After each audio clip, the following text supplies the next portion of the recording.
Like, he was doing things that were just badass. That was one of the coolest moments of my life. I was really scared, but knowing that Dan had the gun, I did have the rifle, like, we would be okay.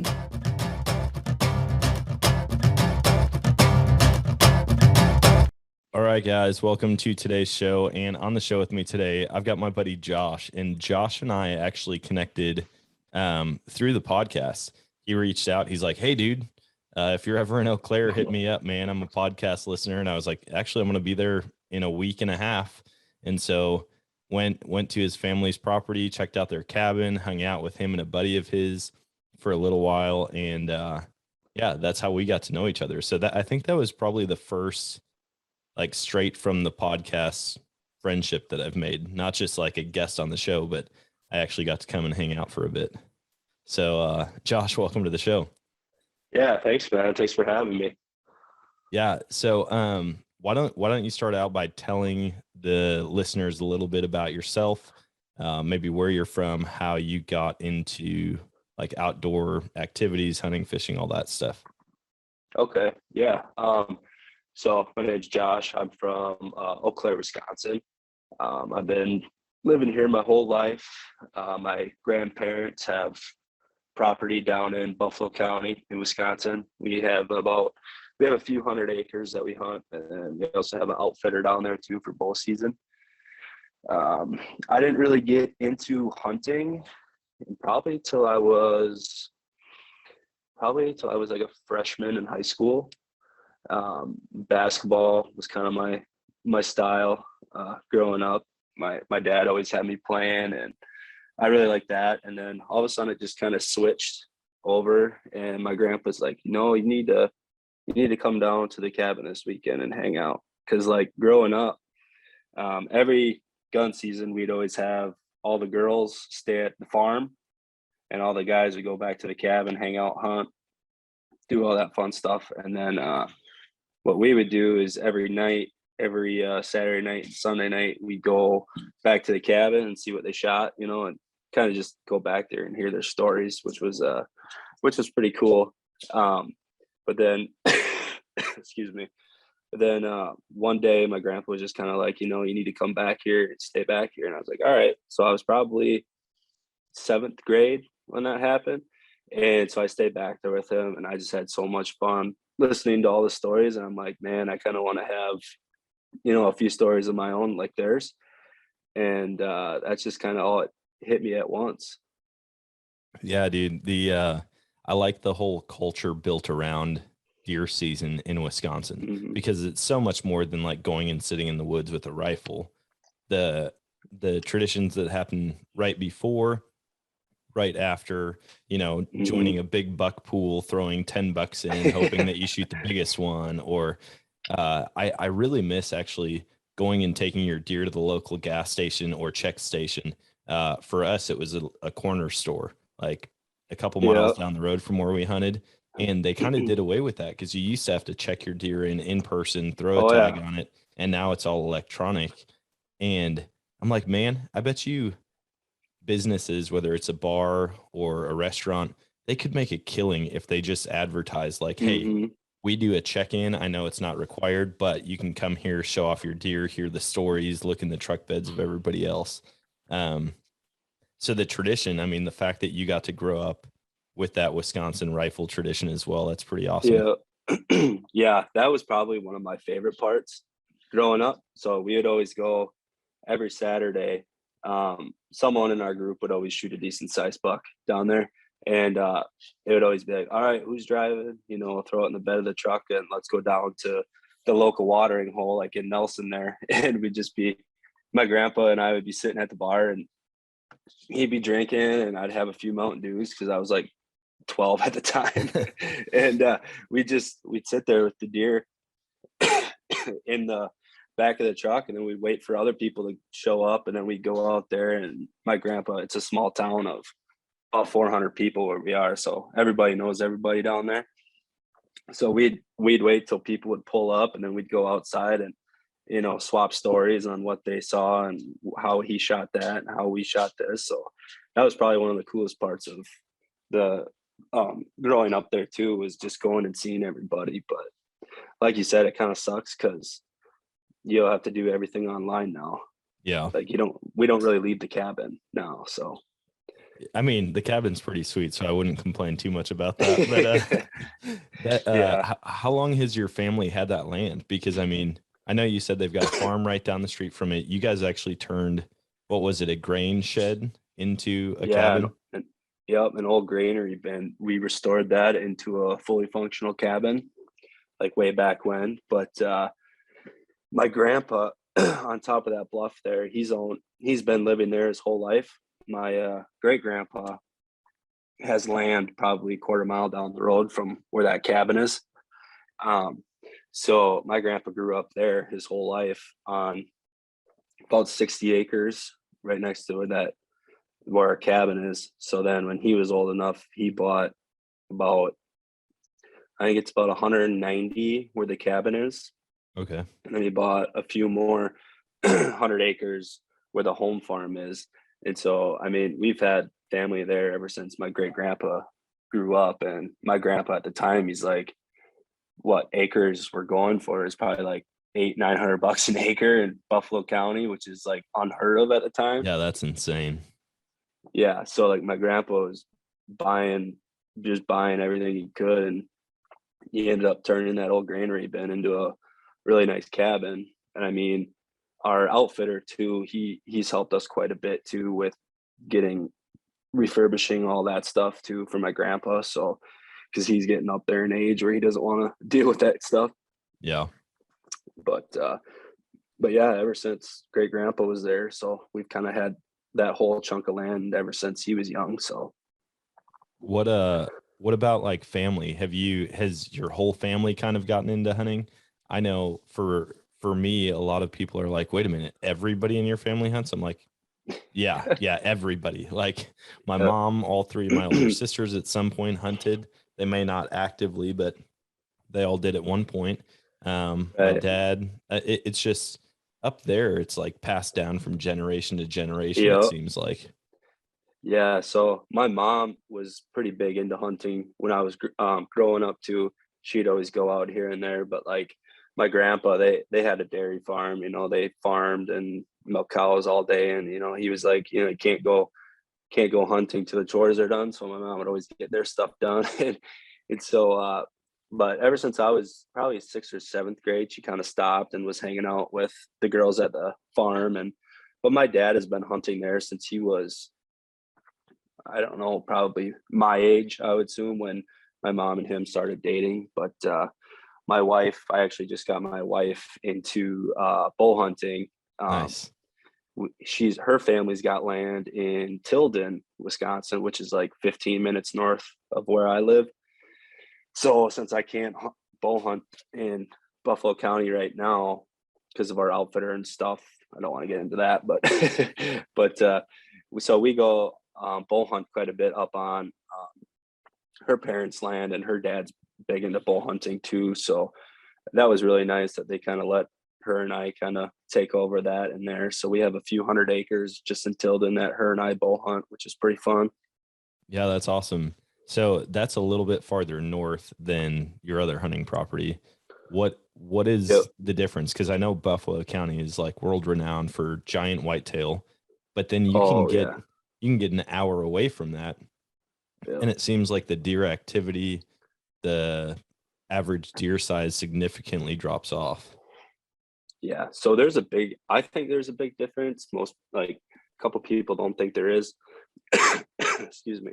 But down in Buffalo County, I mean, where I sit, you see probably 10 to 12 a day. Not as many as you think you would, but I mean, when you see them, they're corn fed, they're big. Like, there's nothing wrong with that. But like when you come up here to Tilden, it's it's more, there's a lot more city around.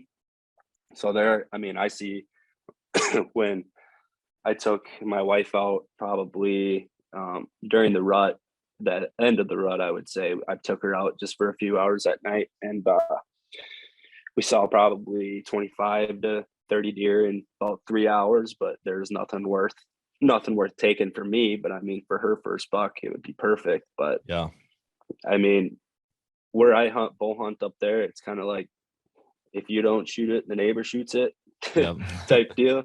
And so that's kind of what the place is up there like, but there's a big difference, I think. Yeah. I feel like down in Buffalo County, the collective hunting community as a whole, I mean, they understand deer management. They understand age structure, Oh yeah. letting the deer get to a certain size or age before shooting them.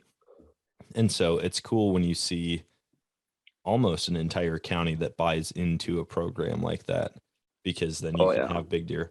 And I feel like there just has to be something more to it than that. Maybe it's how good the soil is there, because I know it's great soil for growing. It's got a good mix of row crops, big woods, and then of course you've got like the bluff country there that drops down to the Mississippi River. But I would be curious to see if anybody knows like why it is that one part of Wisconsin grows so much bigger than everything else. Yeah, I'm not 100% sure, but I mean, on our property where I hunt from my cabin, so we have a little point, we call it, and my dad and my grandpa kind of hug one side, and then they're too old to walk all the way down to the bottom. And so for me, where our logging road is, from the top of that, it probably takes me 20 minutes to get all the way to the very bottom of the bluff, and it's straight downhill. Yeah. And so coming up from that bluff, it's probably about a 30-minute walk for me to get up there, and I'm just dying. I got all my gear on, but it's just crazy because when you walk down, there's like a little ravine in between the two bluffs, so it kind of points and brings it down to a center point, and they love walking in there because they're so secure on both sides of the bluff. Yep. And then they have their little trails here and there just to get all the way up top to the food plots, and that's pretty much their way of life right there. Have you thought about doing like a winch or anything down in there in case you like if you were to shoot a deer down there? Yeah, I did. I did last year. I took a doe last year, and I texted my dad. I said, "Hey, I need your help. I can't get this thing out." And we ended up. It went deep down in the ravine. We had to drag it all over these little hills and stuff and get it out to the neighbor's property. And then we took the side by side and brought it around. Otherwise, there's no way of getting that thing out. Yeah. We where we hunt, it's kind of rolling hills all over the place, and they get pretty steep. Even though they're not very tall, they get steep in spots. And when you're talking like leaf covered hills, it is crappy to drag a deer up and down those things. And I was like, what we need to do is just have a couple winches that we keep permanently fixed to trees, and then just bring like a battery out, because you can basically hotwire them or hook them up to, say, a DeWalt like 20-volt battery. Just plug them in and then just run the winch, like winch it up the hill. Don't have a winch wherever it's flat, and then do it up the next hill also. That's just me being lazy now. I'm like, how do I go from elk hunting, packing elk out for miles, to like complaining about dragging a deer across 40 acres? Yeah, just to get it to the logging road where you can get the side by side down. Yeah. What so you got into hunting. I mean, you kind of grew up with it, but then really started taking it more seriously. What all do you hunt now? Yeah, well, I'm kind of still a rookie compared to most people that you have on the show, but I've mostly been just whitetail for the last, like, I really got into it about 3 years ago, where I bow hunt probably every night after work. I climb into my tree and sit for a few hours, and we always take off the full 9 days for gun. So I've been doing that probably the last 3 to 4 years. But then my brother-in-law, we're gonna go out. I just purchased a turkey tag, so we're gonna go out and see if we can smoke one of those, and then geese hunting too. Nice. So I'm just starting to get into it. So he's my brother-in-law is big into turkeys and waterfowl hunting. So him and I have been kind of talking, and he said he's going to bring me out a few times here to get me into it. So I'm pretty excited about that. You're kind of in a hot spot for all wildlife activity in Wisconsin. Yeah. I mean, you've got great fishing right there on the Mississippi River. The waterfowl hunting, one of the spots that I spent a lot of time in the early days of waterfowl hunting for me is probably only 15 to 20-minute drive from where your guys' land is there in Buffalo really? County. Yeah. And then I think the only thing that I wouldn't really know about is turkey up there, because I didn't start turkey hunting till I moved down to Missouri. We grew up there, and I mean, deer season was a religion. Turkeys were like, kind of a waste of time, you know? Yeah. But that's cool that you're getting into a little bit of everything.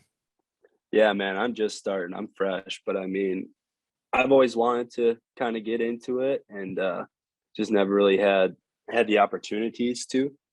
But now that I'm kind of seeing how everything works down there, it's like I'm starting to get my nose into a few more things, which is I'm pretty excited about. Oh, it's gonna get crazy. It'll get expensive. Your wife is gonna be like, all right, no more. That's too big. She's already been like that, because I was like, well, let's get you a bow for you to go sit. So I bought her a crossbow just to kind of even things out. So we'll see how that turns out. Yep. Yeah. I know my wife, every now and then she'll be like, when is season over? I'm like, oh, I've only got like a week left. She's like, okay. And then 2 weeks later, I'm like, hey, I'm going to go hunting. She's like, I thought season was over. I'm like, well, it is, but now duck's open, or now squirrel's open, or the nice thing is coyote season goes year round. So there's always something to shoot. But yeah, that's always fun. Yeah. What about animals, like up on the property you were talking about in Tilden? I know as you get to like the north half of the state, there's a lot more deer, wolves, even moose show up. Have you seen any of that? Yeah, so I've actually seen quite a few coyotes. I've also seen one wolf, and then we have a lot of bear. There's a lot more bears starting to pop up in Tilden. So when I sat, I think it was my first year bow hunting, I saw a coyote and a bear at the same day in a cornfield. And it's kind of crazy, because when I was bow hunting, we have a guy that we let bear hunt and bait right down in the creek bottom. And he was hunting, he's been baiting and everything the last 2 months down there. And he's been after this big bear. And I'm sitting in my tree stand, and all of a sudden I see his head stick up above the corn. I'm just like, I text him, I said, you got to get up here. I'm like, this bear is probably 200 yards from me. And he's mad because he's about a quarter mile away and he's in the wrong spot. But it's kind of crazy to go from Buffalo County to up north, because you don't really see that. I mean, there's a few bobcats down in Buffalo County that I've gotten on trail camera. Yep. There's a lot of wolves, like not wolves, coyotes. There's a lot of coyotes you can hear at night. But it's just kind of a different style once you even 2 hours north from Buffalo County. Yeah. I know growing up right outside of school, I mean, like I went to Memorial High School, and I remember one day they came over the speakers and they're like, hey, we're in a lockdown. And I'm like, what is going on? And it wasn't for like a shooter or a security threat. It was because there was a black bear on the front lawn of the school. And so like, every kid was like up against the glass, looking out, watching. And there was a bear there. I know they found him in multiple yards. Like in the winter, somebody would go outside and they'd see like a big mound under the snow, and a bear like just hibernated in their front yard. But there's almost like a line where there are more bears, or there are still bears in the southern half of the state. But like once you get to the Northwoods, it's a whole different world. You wouldn't even think you're in the same state. Right. Yeah. My few of my buddies have land just north of Hayward, Wisconsin, way up there. It's pretty high up in Wisconsin. And they don't even, they're like, there's no point in me even going up there for deer gun season, because all the wolves and bear get them. He said they see more wolves up there than they do deer, which is just crazy. Yeah. So we I can't remember, I think it was just a random dude at the gas station I talked to a couple of years ago, and I went back up to Wisconsin for archery season, and me and my buddy, we stopped at the gas station, and he hunts in Hayward or just outside of Hayward. And he's like, man, it used to be that I'd tag out opening weekend, no big deal. And he's like, for the past couple of years, I've been hard pressed to see a deer. And I think one day he saw like double-digit wolves from his tree stand, and I'm like, geez, man. I mean, it makes sense. You introduce wolves, like they'll take over, and it'll push a lot of the other animals out. So Yeah, it's crazy. The last year I think was the first year they allowed to actually hunt wolves as predators, and they gave out a certain amount of tags, and they filled that limit within 4 or 5 days of the amount of tags that came out. But there's actually, I think, a few more shot than tags were given out. Yeah. But I mean, then nobody really said anything, but it was all over. And I don't know if it's going to happen again this year, because there's a lot of controversy on it with like the whole spiritual side of wolves from up north. There's a lot of native land up there, so they've been kind of pressing to not let it happen. So it's kind of going to be a hit or miss this year. Yeah.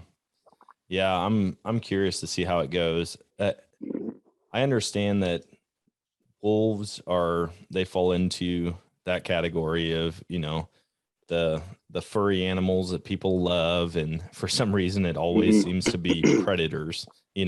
Not many people care that you shoot deer, moose, or elk, but then once you get into wolves and bear, people throw a fit.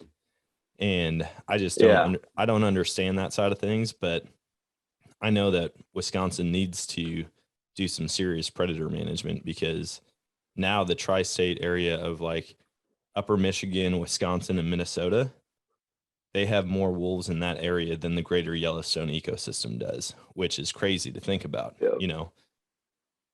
I think you do management, but then you also capitalize on it and have like sightseeing or like viewing opportunities, turn it into almost a tourist attraction where there's certain places that people can go and have a good opportunity to see the wolves. Right.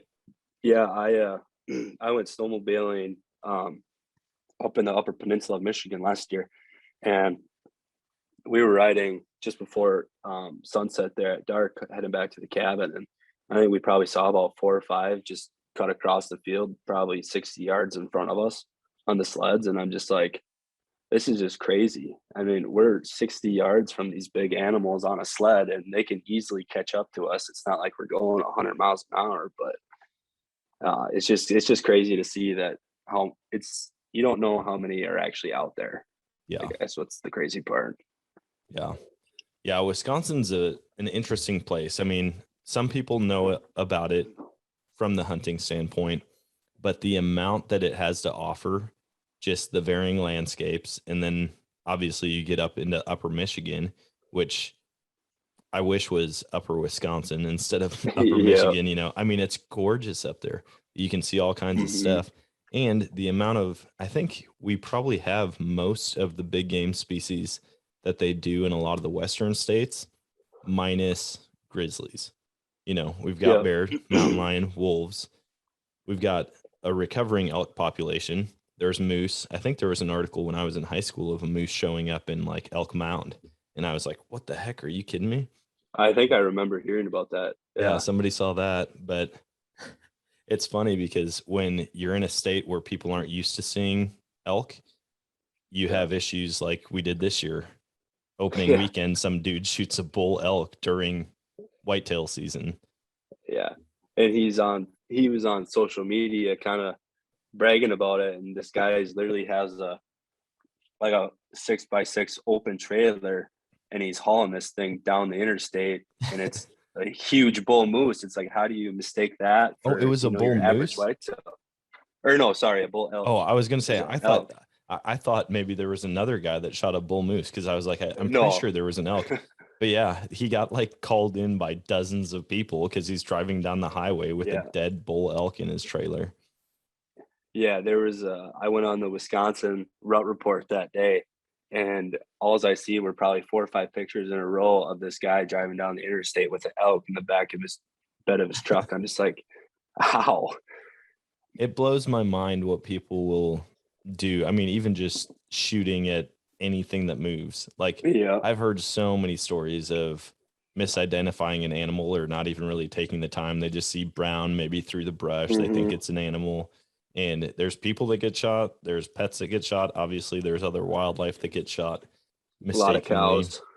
So, yeah, that's what I've always stayed away from public land during rifle season. It just scares the crap out of me. Or like down here, I don't see a lot of people get fully decked out in orange. You know, it'll typically be an orange vest or something like that. But I remember growing up in Wisconsin, like we had orange gloves, orange hats, orange tops, bottoms, or like full one-piece jumpsuits that were blaze orange. Like you didn't want anything that could even be mistaken for a moving animal when you're out there hunting. Oh yeah, there's a lot of, I mean, like where we are, we're kind of compact. I got two people, including myself, kind of hunting at one point. And it's kind of funny because I got a bunch more gear for bow than I do gun right now, because I kind of been more into that. So I went down to the cabin, you know, like kind of like you said, like my grandpa, he's so old school. He's got his orange hat, orange gloves. He's got his big orange jacket. He still has like the ID tag, you know, like that you used to have to put on the back of your with jacket, the like 7-inch long safety pin that clips to your jacket. Yeah.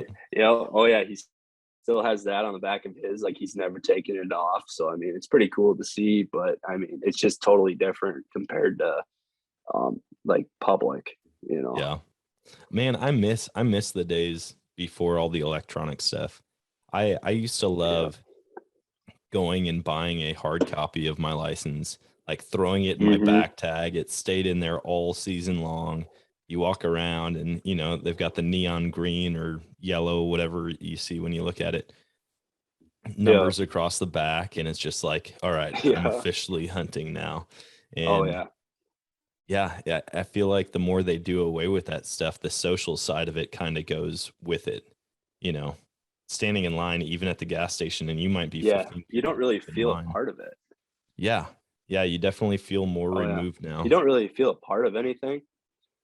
Yeah, because I mean, like I said earlier, I mean, we used to go down to the bar and just hang out and wait for people to show up, and now we don't even leave the cabin. And all you really know, if a neighbor shot one, you know, you see pictures on Facebook or whatever. I mean, that's kind of, you don't really get that interaction anymore like you used to, which kind of sucks. Yeah, I would love to own a small like business up there and just start almost like a deer festival on opening weekend where people could come, you know, you could come and grill or smoke some meats, be passing out food, awesome. And everybody could be checking deer. I mean, not checking deer in, but like entering them into a drawing, or like, hey, if you stop by with a deer, you get 10% off your meal for the day or something like that. Yeah, I think that'd be super cool. Yeah, bring that whole social aspect of it back. And I mean, I get it. There's a lot of hunting groups that will go to the same restaurant every year, and so they might bump into each other. But once they did away with check stations, it seemed like it changed a lot. Yeah, you don't really see many people.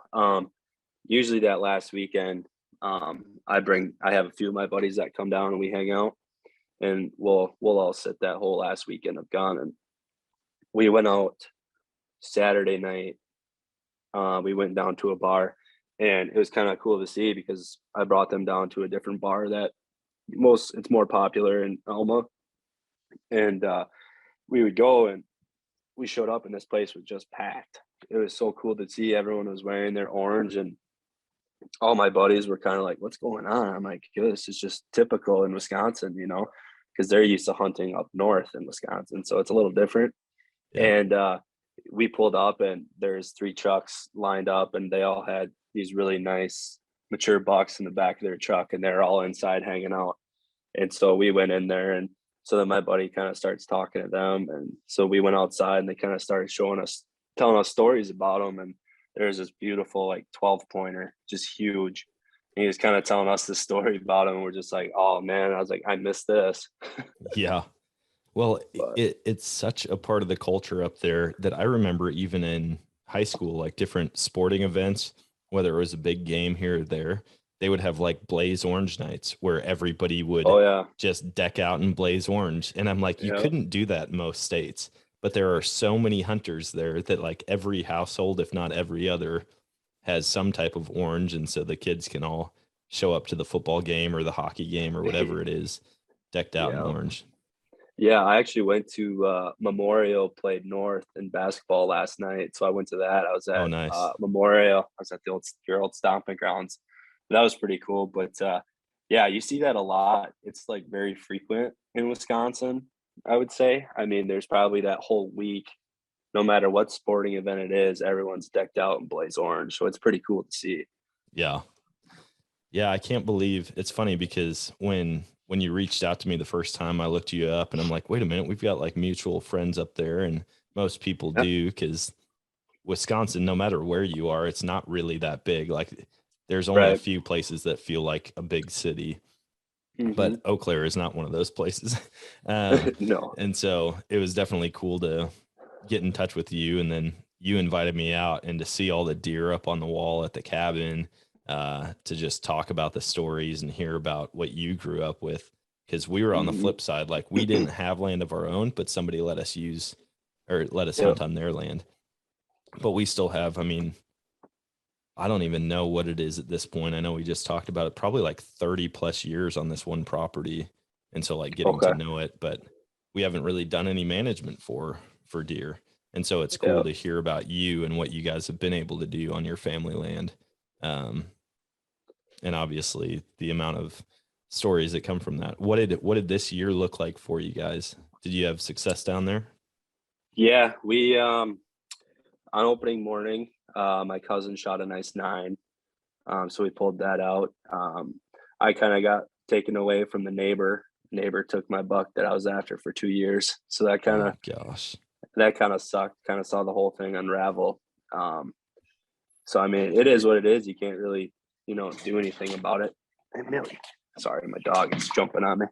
You're good. So that kind of happened, and then Sunday we all got back to the cabin, and we always watch the Packer game back at the cabin. We'll make some food, and all of us guys will sit back and watch the game, and we're all debating on if we should go out or not, because it was like 35-mile-an-hour winds that day. It's pretty windy, and none of us really wanted to go sit. And my other cousin went out actually that night, and he shot a big 13-pointer. So I mean, that was pretty cool. Yeah, I don't think he scored it, but I mean, it's up there. Like it's a big buck. Dang. Yeah. And that's the same one that shot that moose probably a week ago before that. I'm just like, wow, that'd be a great back-to-back weeks of hunting. Yeah, no kidding. The fact that you guys can see just free range, like Boone and Crockett deer randomly walking through. I feel like every year Buffalo County has stories of freak whitetail bucks that show up, nobody's ever seen it, or they got one picture of it 2 years ago, and then all of a sudden it slips up and makes a mistake. But there's so much hunting pressure in Wisconsin that like once you get 600,000 people all out in the woods shooting at deer, you're going to start shaking stuff up that maybe hasn't moved or been seen by humans for the last 9 months. Oh yeah. Yeah. We do a lot of drives on Sundays. That's kind of like we have like a little system that we do probably every year. It's kind of like the same ordeal. I mean, we'll sit from dark to dark all day Saturday, and then Sunday we'll sit till about 10 o'clock, and then we'll go push 3 to 4 different properties that we own down there. And it's just pretty cool to see, because you had a guy sitting there all day Saturday and you don't see something, and all of a sudden this decent buck just runs straight across the field and everyone's just unloading at it. And it gets pretty scary at sometimes. But actually my first year of hunting, when I was probably in 6th grade, I didn't carry a gun or anything, but my grandpa used me as a pusher. Yep. So I'm, just this little guy pushing through the woods, and there's a huge buck bedded down. He's one of the bucks that we have on our wall. And I started pushing it out, and I was like, oh, this is like, I pushed it out. So I kind of chased after it, and I shouldn't have. And I get up to the ridge, and it splits between like 3 of our guys, and then no one's shooting. Excuse me. And then I get to the top of the ridge, and then it passes everybody, and there's probably like 6-7 gunshots just nonstop at this big buck. Gosh. And then we finally got it down, and there was probably 3 or 4 bullet holes in that buck. So nobody knew, who shot it first. So there was that old controversy. So we just decided to hang. So we hung it up at the wall. And that was kind of one of the stories of it where everyone got a piece of that one. So deer drives are crazy up there. I mean, we hear neighbors do it. We don't drive a whole lot. I think in all the years that I've been up there, it's only been a couple times that I've been on an actual deer drive. And it's only on years that are wet. If they can't get the corn up, we'll just go push the corn out because the deer aren't in the woods yet. They're still hanging out in the corn while it's standing.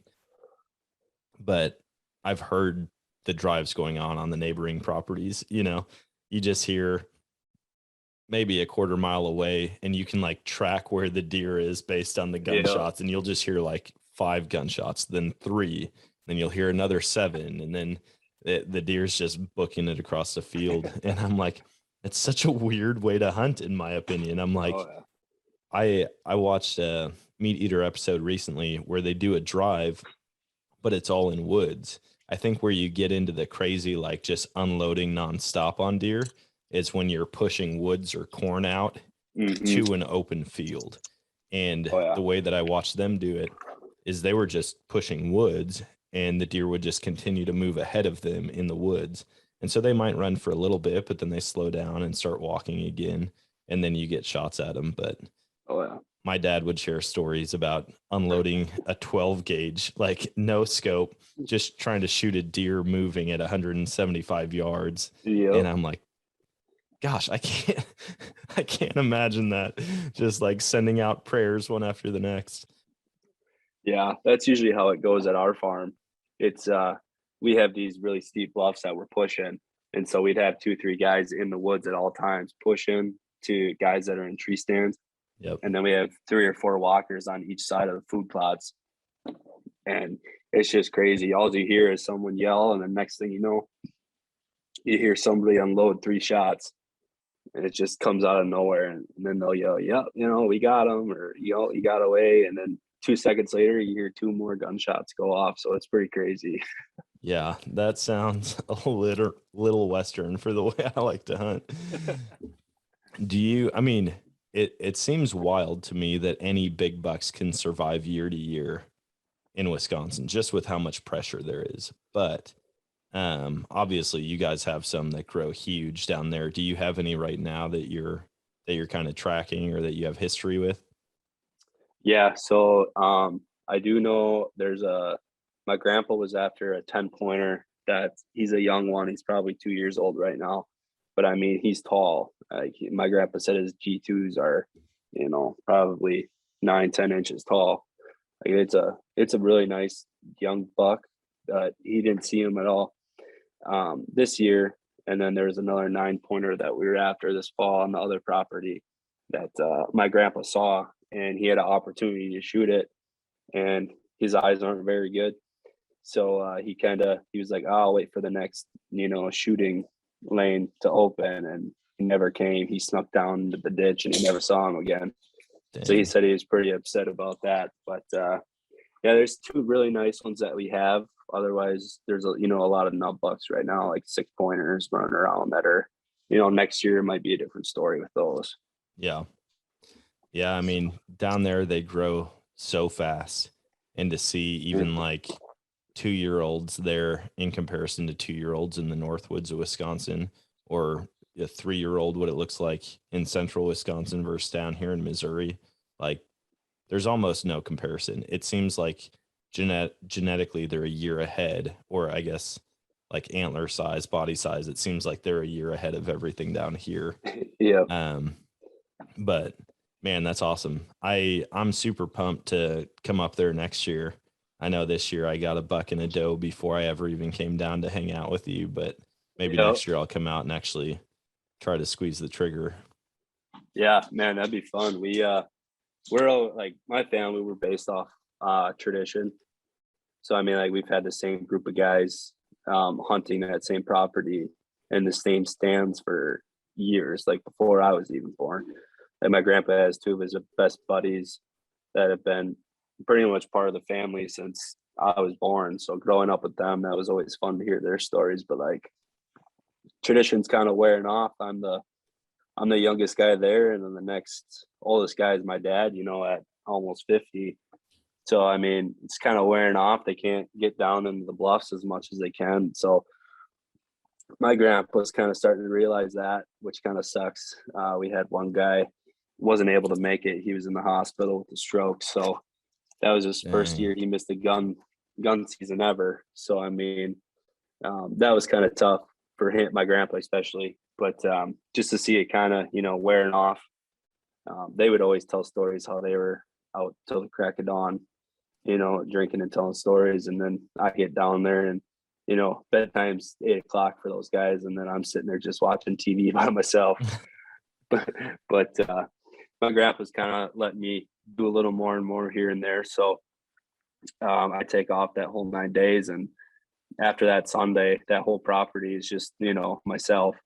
And then so I got a lot of acreage to cover with just one guy, which is pretty cool. But been starting to get a few of my buddies down there. They'll come and hunt 3-4 days, and I got other buddies that I ask, hey, can I come sit? And I'm like, yeah.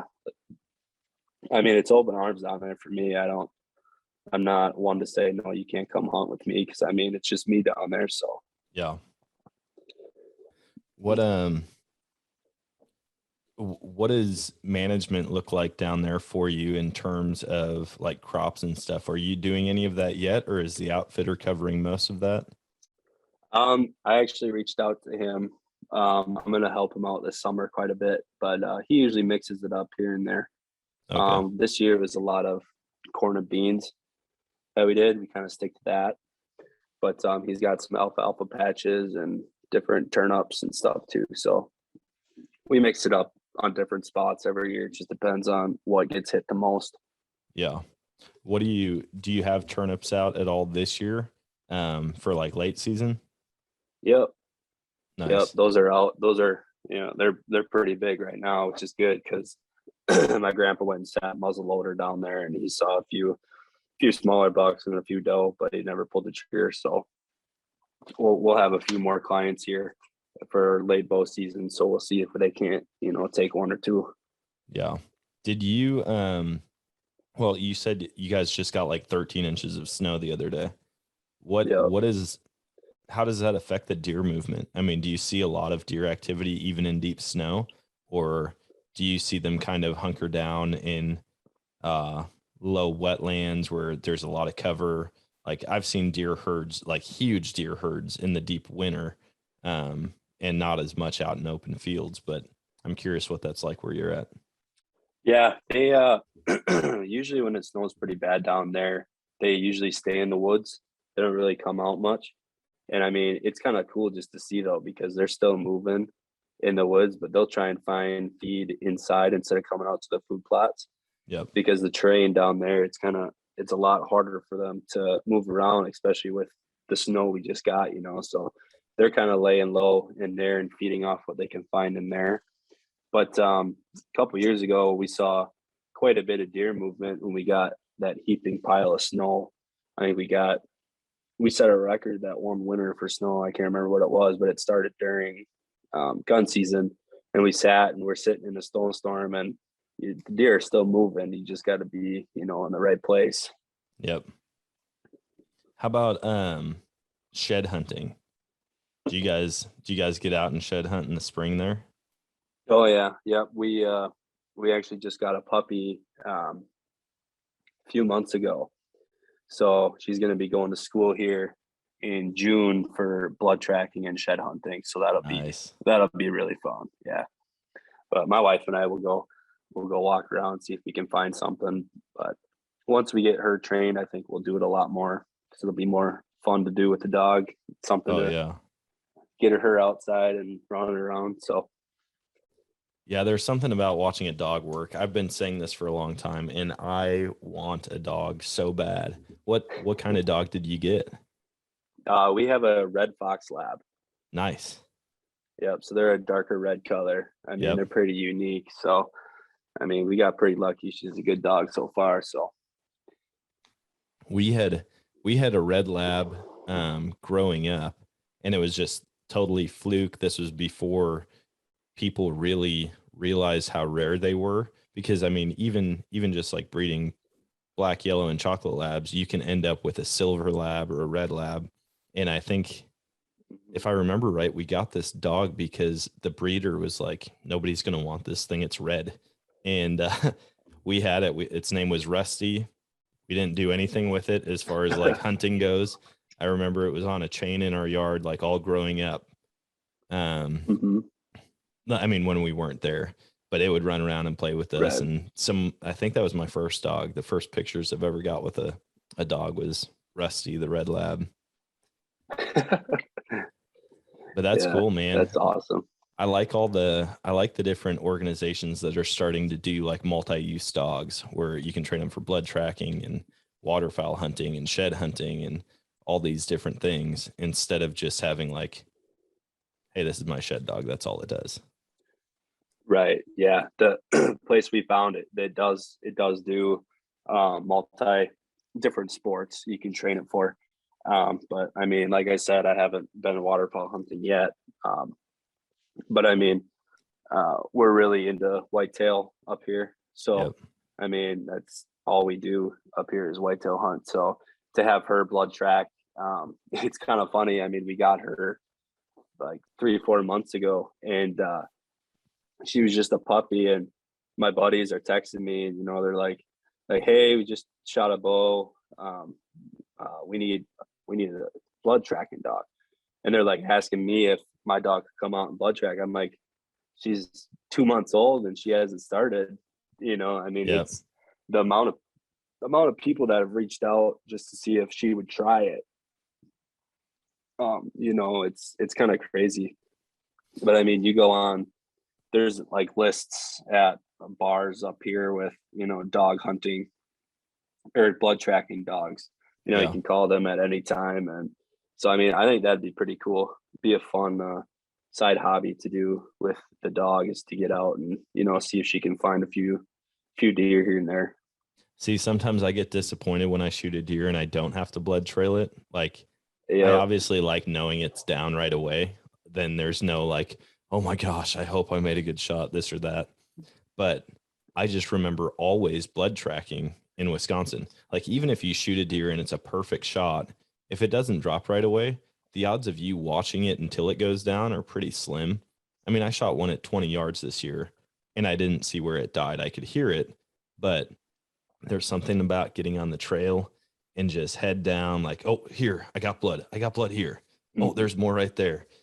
And the people who get into blood tracking with dogs, it seems like they are so into it. I mean, it turns into their passion above the hunt, you know, watching their dog work. And like you said, putting their name up on a board, hey, anytime you need help tracking, give me a call. I feel like you're going to have to be that guy at some point and get the practice out there with your new pup. And I feel like it'll be very rewarding once your dog starts recovering deer for people. It's been pretty cool. I've talked to a few people that have sent their dogs up there, and half of these guys, they don't even get out bow hunting as much as they would like to anymore, because they're getting phone calls, you know, every night. It's like, hey, you want to come out?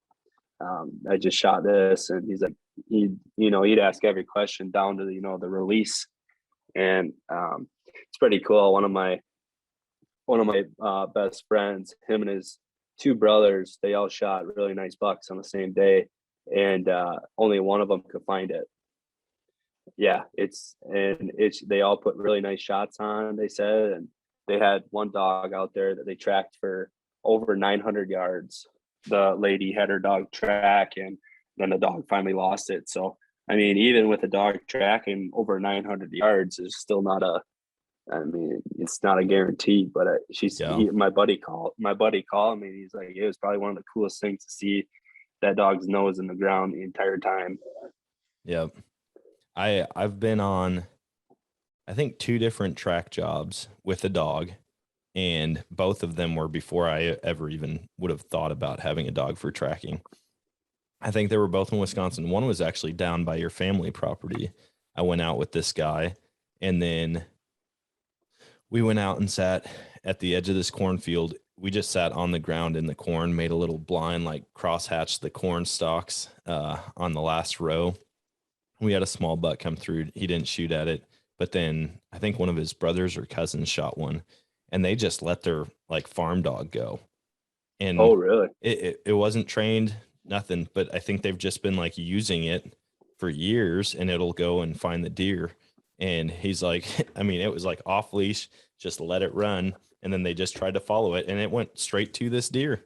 And I was like, that's crazy. And then another one, a friend of a friend shot a deer, and I was hanging out with my buddy Tim, and we went to help. And they're like, does anybody have a dog? And someone had like a border collie, and they're like, just bring it out. Doesn't matter if it's trained or not. Like, just get it out there and see what happens. And it could have been luck, or it could have just been the natural instinct, but she ran. It was probably only 100 yards, 120 maybe, straight to it. I was like, that is so nuts. Like, it'd be fun to have a totally off, like an off, not species, off breed of dog that nobody would expect, and like get it out there, let it go find a deer. Yeah, if they have the nose for it, that you'd be surprised at what they can find. Oh yeah. Well, that's awesome, man. I can't wait to hear how that goes. How long is the schooling for your dog? They say it all depends on how the dog reacts to it. Mm-hmm. Typically they say it's up to 3 months. Okay. But they'll say, if she's learning a lot faster, it could be 1.5 to 2. It all depends on how the dog reacts to the training, basically. Nice. Yep. Yeah, that's cool, man. I can't wait to see it. You gotta send me some videos once you get her back and see how see how she does. And then especially for well, you said in June you're dropping her off, right? Yep. Okay. So she won't quite be ready for this upcoming shed season, but next year, hopefully, when I'm up there, she gets on a couple track. Yeah. Gosh, I can't talk track jobs. It'll be awesome because she'll be ready for bow season.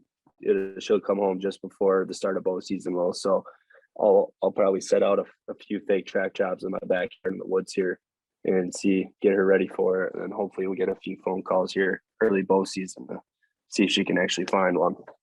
Yeah, that'll be sweet. Do you guys run trail cameras out there, or does the outfitter? Or Yep. Yeah, he has his own, and then I kind of put my own.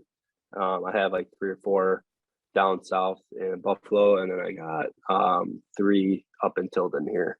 Okay, cool. So do you leave those out all year long, or do you just put them out like summer through hunting season? Yeah, so usually I'll put them out. I think I put them out end of July. I put them out this year. Okay. And I'll probably take them down here in the next week or 2. So nice. I don't like to run them all winter, but that's just me.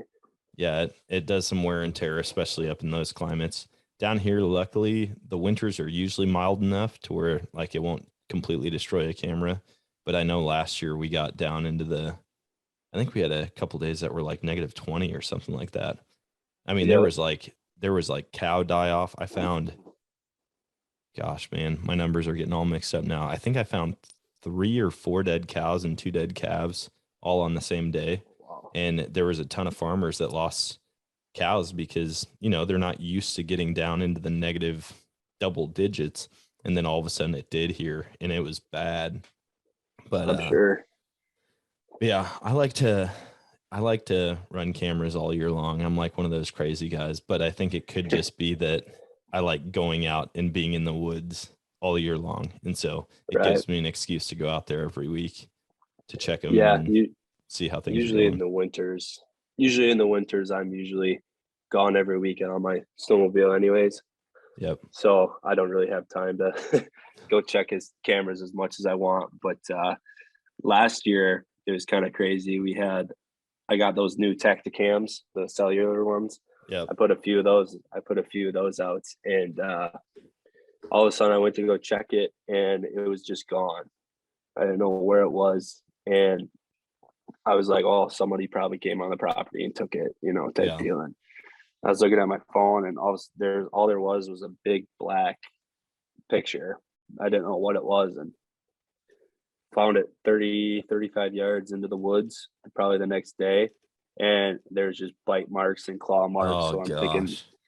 it was one of those really nice brand new tax cams. And then I'm assuming it was a bear, just destroyed it, and it had it not even a month. Dang. Yeah, you're gonna have So to that was find tough. some.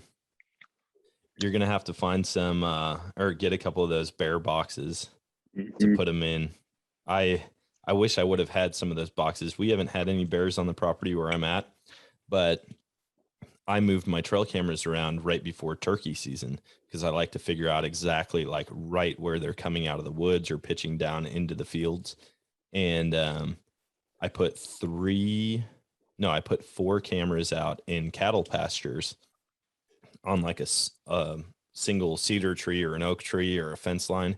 And those freaking cows, man, they destroyed the cameras. Mhm. Like, I got pictures and I get out there and I'm like, it's not on the tree. What the heck? Well, it's sitting right underneath the tree, just smashed. And I was like, hopefully I at least get one round of pictures out of it, you know? So I pull the card. Yeah. Sure enough, I could see where the turkeys were coming out.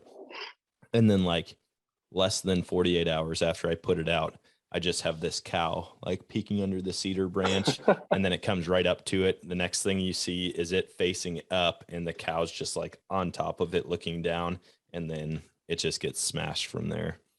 I'm like, Yeah. dang it, I need to get something better, because I never thought I'd have to worry about bears or anything, but it didn't even occur to me that cows, they're so freaking curious that they'll come Oh, in yeah. and just smash everything up. Yep. Yeah, it's crazy what everyone's like, oh, they're kind of a dumb animal, but when you're around them all the time, it's like, I don't think so. No. Well, dude, I appreciate you hopping on. We're coming up on an hour now. I'm excited though, man. I'm excited for you. The fact that you're getting into hunting, or you have over the past couple of years, hearing the success, hearing everything you're learning, and then getting a dog for tracking and Yeah. shed hunting. That's super awesome. And so I'm pumped to come back up there, especially in the summer. When I come up, I'll hit you up and we'll have to get out and do some prep work and take a look at your property a little bit more in the off season. Yeah, there's definitely a few more shooting lanes that my grandpa wants to put in. So that's probably where I'll be spending a lot of my summers down there for him. So it'll be pretty fun. Well, I'm open to giving you a hand anytime you need. So just hit me for up. Sure. Before we hop off though, I want to give you a chance to share where people can find you or find out more about you. So social media platforms, YouTube, anything you have. Not really. I mean, we just kind of have obviously the Instagram is just Weix Josh 42. I don't really post a whole lot on there as much. Few of my bow bucks are on there, but mostly it's just my dog, so nothing too crazy. Nice. Well, that's awesome, man. I appreciate you hopping on, and let's stay in touch.